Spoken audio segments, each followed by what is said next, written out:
Hello again. This video is going to be a little different from my other ones in that this is a Telechron clock that I found at sort of an antique flea market place. And this one runs. All the other ones I've started with here did not run, except a couple of things that make it a problem. The main one is that the set knob is missing from the stem. And so far, I have been unable to turn this enough to change the time at all. So I have concerns over if I'm going to be able to properly set the time.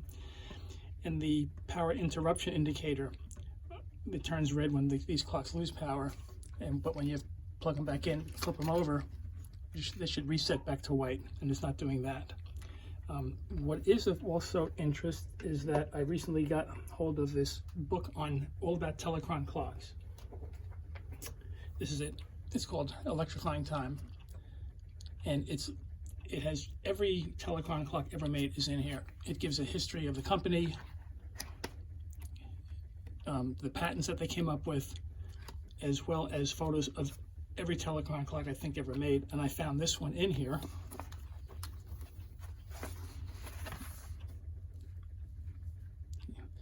And this particular model I have found out is a 1941 to 50 is when it was made. It's model number 6B15, and it is the Wickford.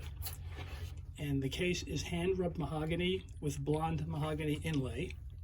Kind of nice. And it has brass ornamentation, and it's supposed to strike on the hour and on the half hour. So what I plan to do first is, as in my others, I'm going to open it up from the back. I recognize that these are the kind of screws that have the springs in them. I'm not sure what that screw is going to do. And we'll see if I can't figure out how to get this working. One thing that I do have are several parts from old clocks that were totally unable to be restored, so I kind of save them. Hopefully I'll find a knob that'll fit this stem. So let me get set up, and we'll start by taking it apart.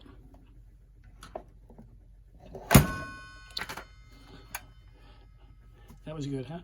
Now, one tip for when you're trying to restore a clock like this, I have to turn it upside down, but the glass is sticking out beyond the case, the lips of it. So if I press too hard on it, I run the risk of actually breaking the glass.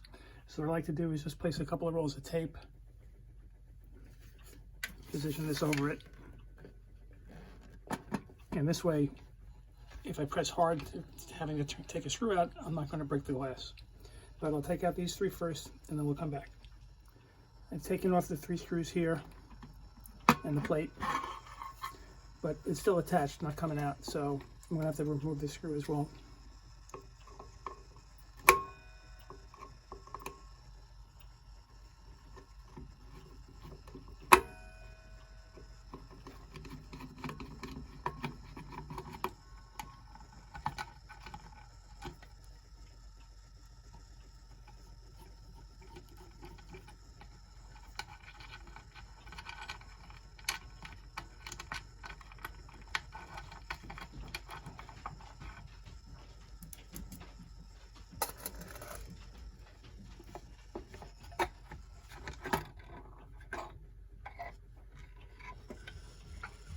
Okay, we got it out.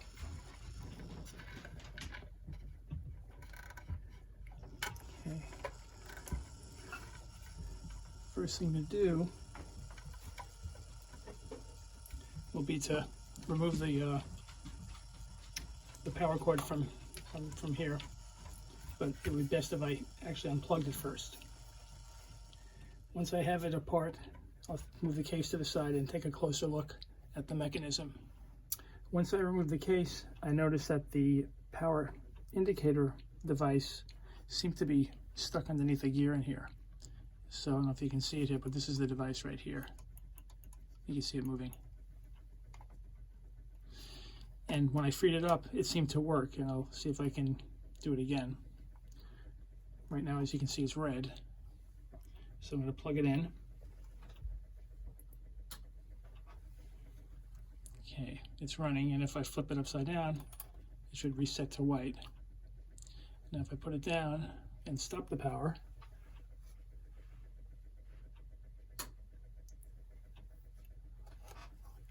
it flips back to red. And starting it again,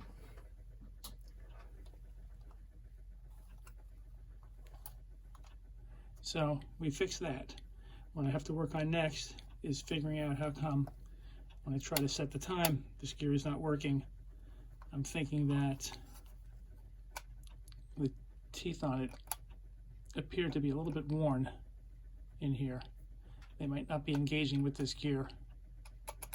So I have to see if I can troubleshoot that and figure out a way to perhaps readjust the position of the gears. So I'll work on that and then we'll come back. Some good news with this is that I was able to find a knob that fits on the set knob, on the set stem. So this is going to hopefully allow me to adjust the time once I get this gear repositioned. But to do that, I'm going to have to take this whole thing apart. I hope to somehow shift this gear higher up on the stem so that it actually engages, as I said, this gear. Another thing I'm noticing is I'm almost certain there's supposed to be a spring over here, and the spring keeps this gear away from the other gear, and you pull it up, set your clock, and then when you let go, the spring would push this back down. But I'm pretty sure I have some springs, so I'll try to fit one in. So the next step is going to be to open this, and I do believe that the way to do it, I have to take off the rim, the glass, the hands, and to do that, what I'm seeing is little notches here and here. They are holding this rim to this front plate. So I'm going to undo those and try to take that off, and then I'll come back. Just to show how I do it, I've bent all the tabs away from these notches all the way around, except for one. I'll do the last one now.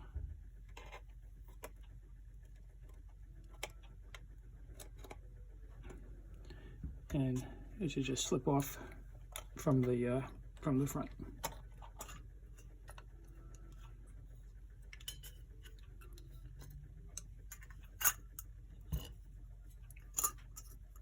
So we'll put the glass and the rim aside. And the second hand appears to be what I call a friction grip. You can tell because there's a little slot, which is used to pinch it tight. So I'll pry this off with a screwdriver, and I think the same thing for the hour and minute hands.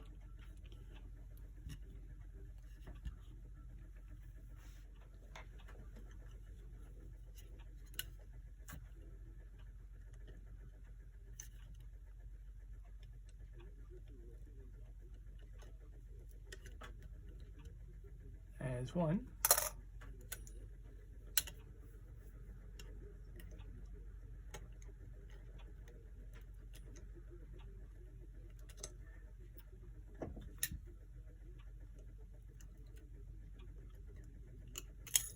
These are coming off a lot easier than I'm used to dealing with.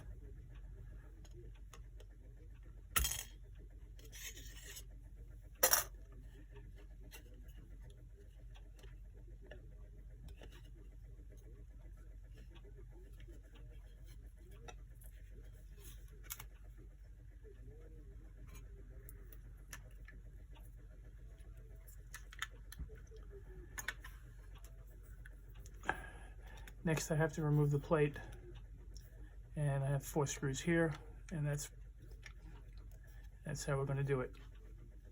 I'll get those out, and then we'll come back.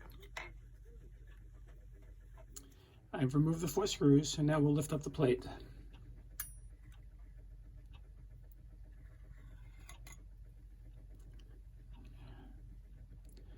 Okay, now these gears seem to be clean and in proper positioning, so rather than remove everything, I'm just going to concentrate on getting this out and trying to readjust it so it matches the gear here for helping to set the time. So let me get that out, and then we'll come back.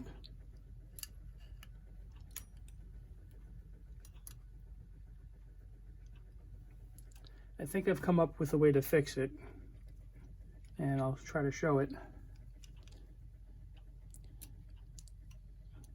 This gear needs to be a little bit lower so it engages this gear, but I can't budge this portion on the stem here. It's really either riveted on but it won't slide.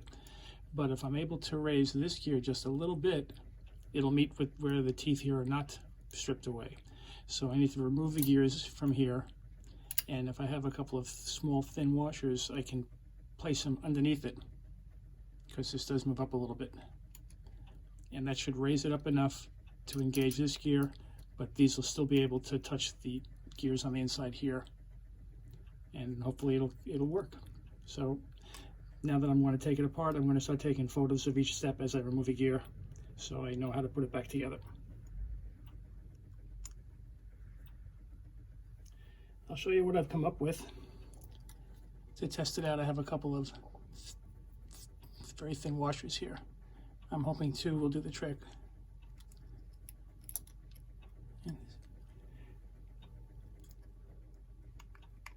Okay. Now with that gear is now elevated a little bit, and even if I hold it down, it now appears to be lining up pretty well. So when I pull this towards the front, which is how you set the time, it's engaging the gear, and I think this just may work. So I will reassemble it and make sure that this gear is also properly engaging what's in the middle here. In fact, let me just pop that on briefly and we'll visually check it out. Okay, I've got them both repositioned, and looks to me as if this gear is now still engaging the gear underneath it. I can't rotate it anymore because this gear runs off of the rotor, which can only turn when there's power. So I can't really turn this anymore, but I think this is going to work. So I'll place all the gears back together, put the plate back on, and see if we can set the time. I put the plate back on. I also seated the minute hand, and I put my new set knob on the stem, and let's see how we do.